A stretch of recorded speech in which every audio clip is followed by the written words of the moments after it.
ignoramos naman sila na bagamat may titulo si BP Sara, ayun nga, napakaliit na budget na binibigay at siyempre, pilit pang ginigipit.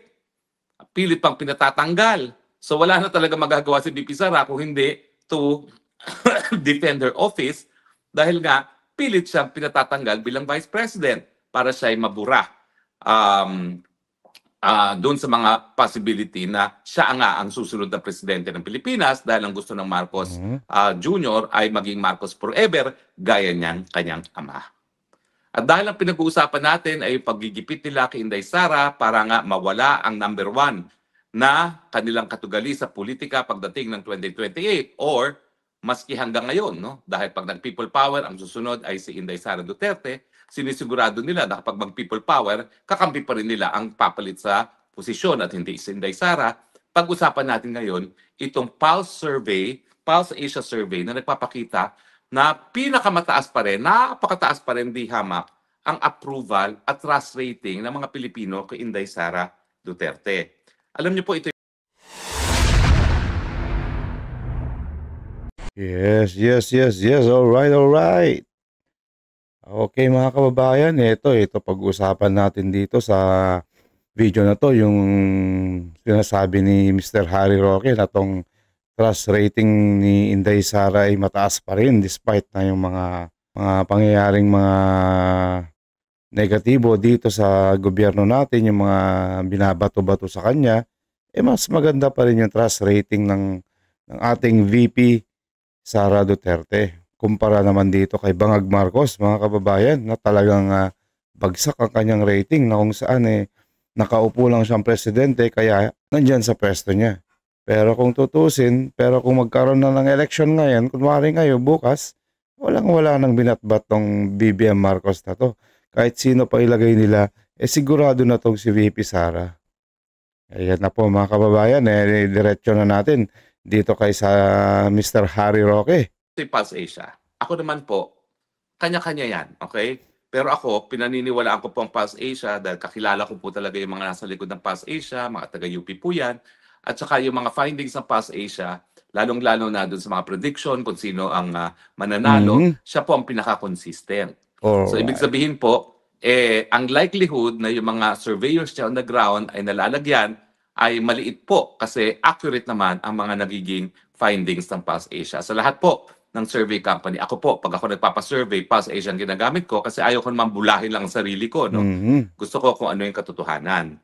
Ano ba muna yung findings ng Pulse Asia? Well, pinakamataas pa rin po ang trust, approval muna at saka trust rating ni Inday Sara. I-compare natin. Alright. Marcos Jr., approval, 33. Inday Sara Duterte, 55. Ayun, layo. Marcos Jr., disapproval, 44. Sara Duterte, 22. Ibig sabihin, ang approval rating ni Marcos ay negative. Negative. 33 lang ang approval, 44 ang against. Ibig sabihin, negative 10. Samantalang si Sara, ang kanyang approval ay 55 less 22, that's positive 33. So, mataas po yan. It's still very good for Sara and negative for BBM Marcos Jr. Okay. Now, pagdating naman po sa approval rating, ito, big trust pala, big trust, okay? Sa trust rating, ang Marcos Jr., big trust 34. Ang Inday Sara Duterte, 56. Ang no trust kay Marcos, 45. Ano ibig sabihin yan? That is a negative 11. Samantalang si Inday Sara Duterte is 21 or positive 35. So makikita nyo na ang layo naman, no? Yung kanilang approval, negative 10 si Marcos, positive 30 plus si Inday Sara at ganun din sa trust rating, negative 11 si Marcos at positive plus 30 naman si Inday Sara Duterte. Wala, tambak ang kalaban. Ang layo ng diferensya. Kahit saan mo titignan, kahit naman dito sa Pilipinas, yung mga sa social media, makikita mo na lang lahat negative tong si BBM Marcos. wala kang makitang mga positive na feedback sa kanya. Dahil nga itong mga wala pang malinaw kasi na nangyayari dito sa gobyerno natin. Nakikita nila puro kasinungalingan, walang malinaw na katotohanan.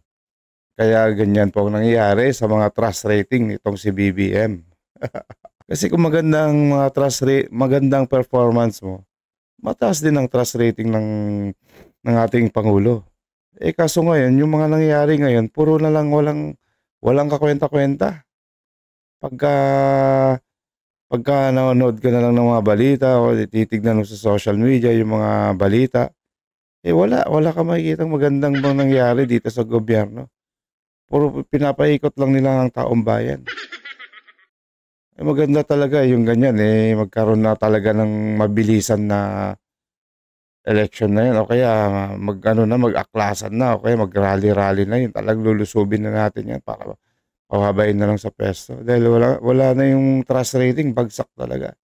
Hindi na masaya lahat ng tao. Na ano ibig sabihin yan? Well, obvious naman na sa mata ng mga Pilipino, mas approve sila sa gawain ni Inday Sara kaysa sa gawain ni Marcos Jr. at mas pinagkakatiwalaan nila si Inday Sara kaysa kay Marcos Jr. At malaki ang agwat. Kasi ang Sobra. agwat niyan is -10 and +30, that's 40. That's 40 points ang lamang ni Inday Sara pagdating sa approval at tiwala ng taong bayan. Ay. Bakit? Well, nandyan na po yung pinakidnap niya si Tatay Digong. Tingin ko, pinakamalaking factor yan. At dinala rito sa dahig. Hindi naman po pwede ipakidnap mo yung pinakamamahal na presidente sa kasaysayan ng Pilipinas and get away with it. Dahil, ay, wala akong kinalaman dyan. Interpol yan. Alam naman ng lahat na nagsalita ng ICC. Hindi kami ang nagpakuha dyan kay Duterte. Yan ay surrender ng Philippine government. Pangalawa, yung patuloy na pagtaas sa presyo ng bilihin na walang ginagawa ang Marcos Sr. Natural, ang kinakailangan gumawa ng solusyon dyan, yung presidente, hindi naman yung vice president. Di ba? Ang vice president talaga, kung walang cabinet portfolio, ang trabaho lang niya ay to be a spare tire. Pero ito naman si Inday Sara, hindi naman siya spare tire. Ginagamit niya kung ano man yung napakakonting pondo na binigay sa kanyang opisina para magbigay ng ayuda sa lahat ng mga nasasalanta ng bagyo, ng lindol at pagputok ng mga bulkan. At saka siyempre, nandun siya nakikiramay sa mga biktima ng ganitong mga kalamidad. At importante, nandun ka nakikita, nararamdaman ang iyong pagsuporta sa panahon ng pangangailangan. Siyempre, si Marcos Jr., kinakaladkad tayo sa kuko ng digmaan na wala naman tayong interes. Samantalang Hello mga kababayan, ano ba kasi ang dahilan? Ba't kasi pa bigla na lang kinidnap at dinala sa Hague itong ating dating Pangulo? Ano kayang dahilan ni BBM o yung BBM administration? Sila na yung nasa pwesto ngayon. Ba't pinagdiskitahan pa nila si former President Rodrigo Duterte? 80 plus na yan. Hindi na sila naawa. Hindi naman nanggugulo yan di ba? Manggugulo lang yan pag ginugulo ng mga gobyerno, ng politiko. At laging binabatikos. Biruin mo, kahit naman siguro yung lolo natin, yung mga lolo. Pag ginugulo mo, talagang papalagyan kahit gaano kabait Ba't di na lang nila hayaang mamuhay ng normal doon sa Davao para i-enjoy naman yung kanyang tapos na yung kanyang paninilbihan dito na pagiging presidente ng Pilipinas. Ba't di na lang hayaan na mamuhay ng matahimik at bigyan ng peace of mind? Ba't di na lang nila ibaling instead na yung galit nila binabaling dito sa kay former President Duterte? Ba't di na lang nila ibaling yung dito sa gobyerno ng Pilipinas, yung mga kabulukan, yung mga corruption? Doon nila ibaling ni BBM. Wala kasi siyang alam Talagang walang alam daw, sabi nga ni Vice President Sara Duterte. Hindi naman nagtatrabaho tong si BBM, sabi. Nanumpa si Sara dito sa interview niya dun sa ngayong araw na to yung anniversary ng mga pandesal. I swear to in front of the flag, sabi niya, na hindi nagtatrabaho tong si BBM. Natutulog lang daw sa pansitan. Kumbaga pag nagkakaroon na ng giyera, Nagkakabarilan niya, nandun, di niya alam yung nangyari, natutulog lang siya sa pansitan. Wala, bangag talaga eh. Ano magagawa natin? Spoiled brat eh. Hindi naman siya naghirap sa buhay. Hindi naman lumaki yan ng mahirap at nagsumikap man lang. Hindi katulad ng mga ibang mga leader dyan na nag-aral lang mabuti, nagsunog ng kilay. Kaya narating nila yung pagiging na-achieve nila ngayon na naging leader sila.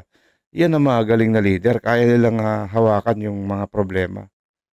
Hindi katulad na itong leader natin ngayon na lumaki na spoiled brat. Wala talagang alam. Ang gusto lang niyan, matulog sa pansitan. Ano pang gagawin ko? Sabi niya, nasa akin na lahat eh. Ba't ka pa tumakbo ka pa ng presidente kung di mo pala ginagampanan yung trabaho mo? Pinagnanakawan na yung mga pondo ng mga kaban ng bayan eh. Hindi mo pa alam yung nangyayari, yung mga project. Hindi mo man lang makita yung mga project nila. Kung kailan na nagkaroon na ng mga kalamidad, bagyo, lindol, doon ka lang mag-inspection, hindi normal po yan. Kailangan talaga, bumaba ka na sa pwesto mo. Para naman yung mga taong bayan, matuwa sa'yo pag malaki yung mga ginawa mo. Hindi yun napansin ka lang dahil dito sa mga kabalbalan ng mga kawatan dyan. Yun ang hindi maganda. Ang yung respeto sa'yo ng tao, imbis na maganda, pag mo, wala na. Di ba? Sa Inday Sara, ang kanyang sinasabi, bakit tayo magpapakaladkad sa isang giyera na wala naman tayong kinalaman, lalong-lalo na kung wala naman tayong pang-nasyonal na interes para makipaglaban dyan. So, kailangan itaguyod yung independent foreign policy.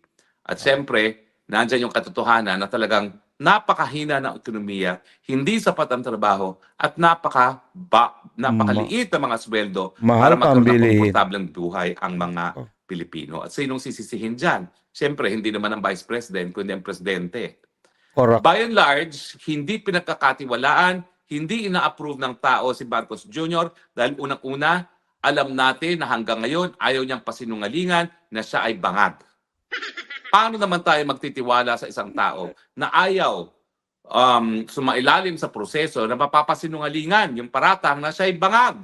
Correct ka Kayo ba dyan. magtitiwala sa taong ganyan? Siyempre hindi.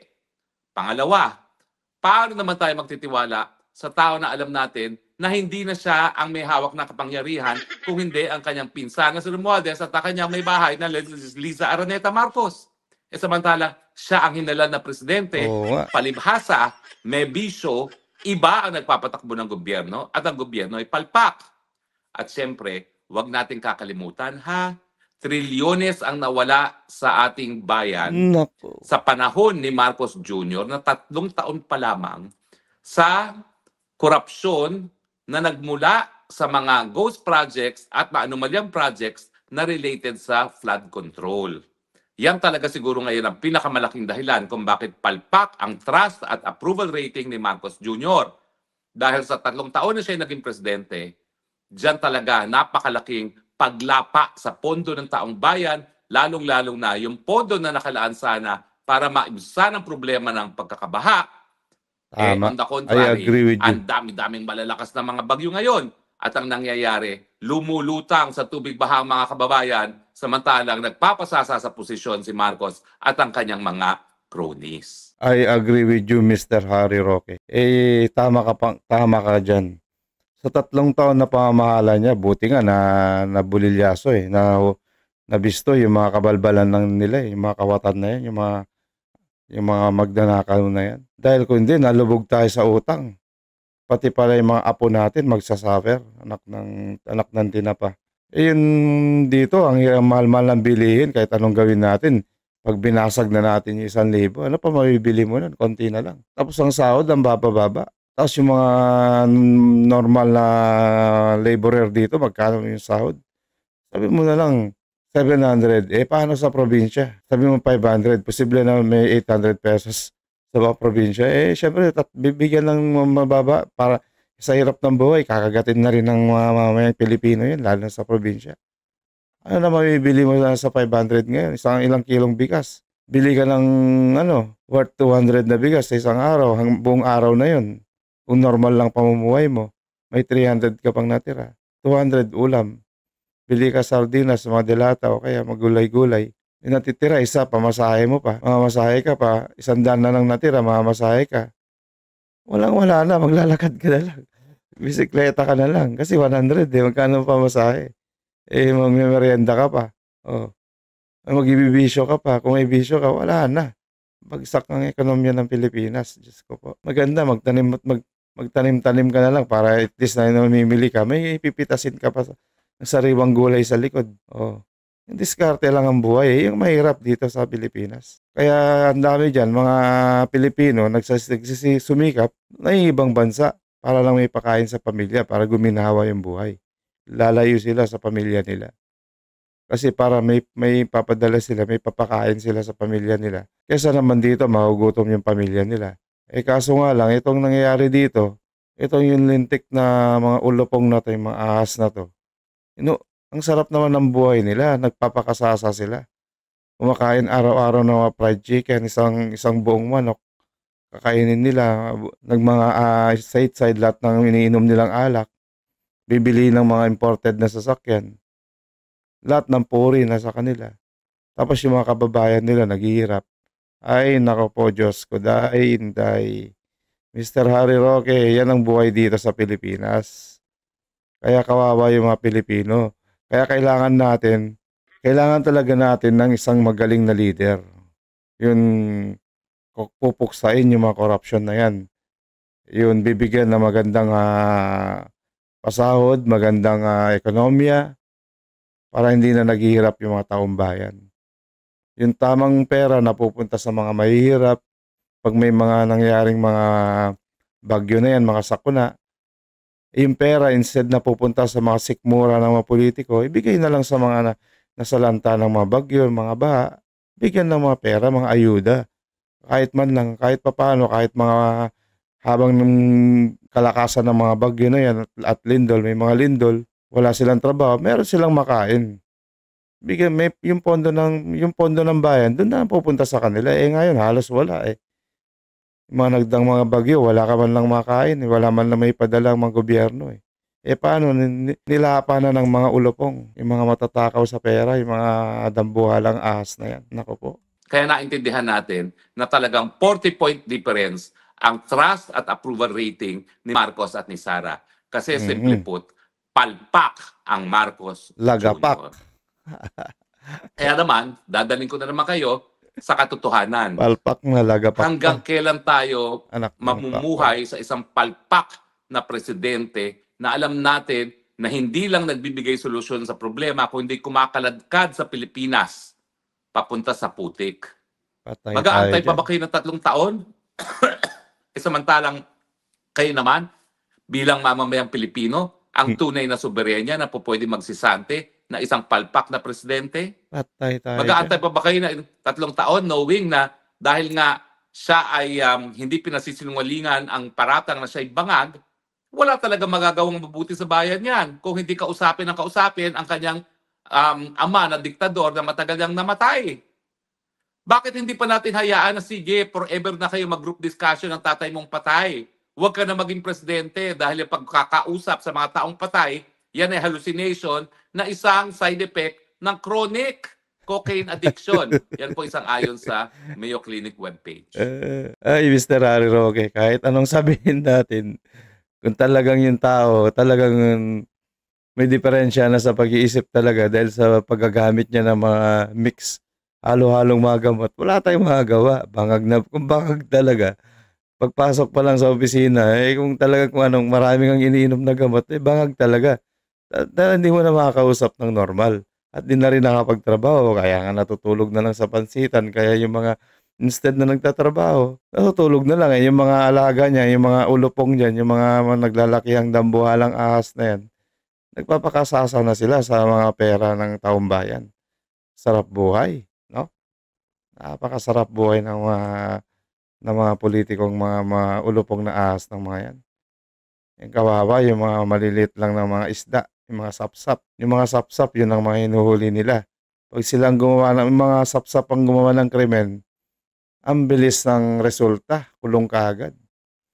Pero yung mga crocodile, yung mga buhaya, mga bayawak dati, naging buhaya na Lakas, dahil sa lakas ko, lumapan ng mga pera ng bayan Naging buhayang-buhaya na. Ganyan talaga, Mr. Harry Roque, dito sa Pilipinas. Kaya nakakahiya po. Pag nandyan ka sa ibang bansa, pag pinag-uusapan yung Pilipinas, mapapahiya ka na lang. Ay nako po, Diyos ko. My goodness. Ay stress lang tayo dito sa mga problema natin. Imbis na magaling sana yung leader natin, nakaluklok dyan na hindi natutulog sa pansitan, ang sarap mabuhay. Ang sarap matulog sa gabi yung wala kang inintinding pinapanood ng mga problema, puro problema ang lumalabas. Naku po, Diyos ko. So, ang realidad, tama ang survey ng Pulse Asia. Tamang-tama. Napakalaki ng agwat Lagapak. pagdating sa pagkatiwala ng taong bayan kay Marcos Jr. at kay BP Sara at sa approval rating ni Marcos Jr. at ni Inday Sara dahil super palpak ang Marcos Jr. Tumpak. At ang pag-asa ng bayan nakasalalay kay Inday Sara. Kay Wonder Woman. Ganun naman pala po. Napakatalaki ng tiwala ninyo at approval rating kay Inday Sara kung ikukumpira kay Marcos Jr. Alam na. Bakit hindi pa natin hayaang mamuno ngayon na si Inday Sara? Bakit hindi pa natin sisantihin ang presidente na napatunayan na Malapit na. palpak? Yan naman po ay aking katanungan sa inyong lahat at tanging sambayan ng Pilipino lang ang makasasagot hanggang kailan tayo mamumuhay sa ganito na palpak ang ating administrasyon. Kung happy kayo sa ngayon, wag po natin alisin si Marcos Jr. Pero kung titignan na natin yung isang survey na naman na nababahala ang tao sa korupsyon at 97% ang lahat ng Pilipino ay nababahala sa korupsyon, bakit pa tayo mag-antay? Ngayon na po, wag na po tayo maging masochist. Alam ba yung masochist sa Tagalog? Ano ba tawag sa masochist sa Tagalog? Yung talagang sinasaktan ng sarili. Alam ko sa Pilipinas, tayo lang yung bansa na pagdating ng mahal na araw ay sinasaktan natin yung mga sarili para Naku po, maalala yung Diyos sakit ko. ng Panginoon na hindi na kinakailangang gawin. Dahil bilang mga Baka naman yung sinasaktan lang yung sarili. Yung mga taong ganyan, yung sinasaktan yung sarili. Tawag dito, yung pinagsasampal yung sarili. Yung mga ano na yan. Hindi na normal lang bangag yan, yung mga ganyan. Bangag. Kung bangag yung mga bangag na bangag sa rugby, yung ano, yung mga nagra-rugbing mga kabataan dyan. Yung mga pinagsasaktan nila, yung sarili nila, pinagsasampal dahil sabog na sabog. Sa kasisingot ng rugby, yun na, yung chemical napunta na sa utak. Ganun ang mga nangyayari ganun yung mga bangag. Nako po. Kristiyano, si Kristo na nga ang nagbayad sa ating mga kasalanan. Pero sa pang-araw-araw na buhay, parang ginagawa natin yon. Ang tawag doon, self-flagellation sa Ingles. Sinasaktan natin ang sarili natin. Bakit? Hindi ko alam. Pero itigil na po natin itong self-flagellation, yung pagsasakit sa ating mga sarili. May kapangyarihan po tayo magsisante ng palpak na presidente. Huwag na po kayo magbigay ng negative trust and approval rating sa kanya. Tanggalin na po sa pwesto. Kapangyarihan po natin yan, basta gawin lamang sa mga mapapayapang mga pamamaraan. Okay, tumpak, lagapak, tumpak. Tama ka dyan, Mr. Harry Roque.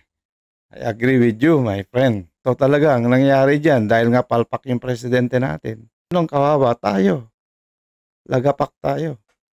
Dahil palpak yung nagpapatakbo sa bansa natin. Tayo yung mga dumadapa sa mga gera na yan. Kumbaga sa barilan, tayo yung mga sumusugod.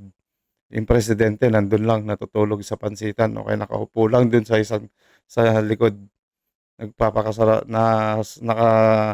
nakahiga lang at nagkakape samantalang tayo lumalaban. Bahala kayo dyan, kahit mamatay kayo, dito lang ako. Tulad na lang dito sa China, yung mga nangyayari dito sa China, kung lalabanan natin yan, wala tayong binatbat dyan. Ay nako mga kababayan, maraming salamat po, napakaganda na tong topic ni kaibigang Harry Roque dito regarding dito sa presidente natin, yung mga kapalpakan, yung mga kabalbalan ng kanyang mga administrasyon na nilagay sa pwesto. Di bale, maganda naman ang trust rating ni Inday Sara. Huwag na tayong mag-alala dahil alam na natin sa susunod, pag naglagay tayo ng leader, yung tamang galing na leader, yung iluluklok natin, yung itataas yung ating bandila. Hindi yung bandila natin nasa baba. Inapak-apakan lang nila. Inaapak-apakan ng mga tsekwa. Ay nako, maraming salamat po mga kababayan ha. Bago po tayo magkakahiwa-hiwalay, naglalambing lang po. Huwag niyong kalimutan i-share, i-like at subscribe ang News That Matters. Para lang naman po napapanood din ito ng Pilipino dito sa Pilipinas at sa iba't ibang bansa. Maraming salamat po. News That Matters. God bless.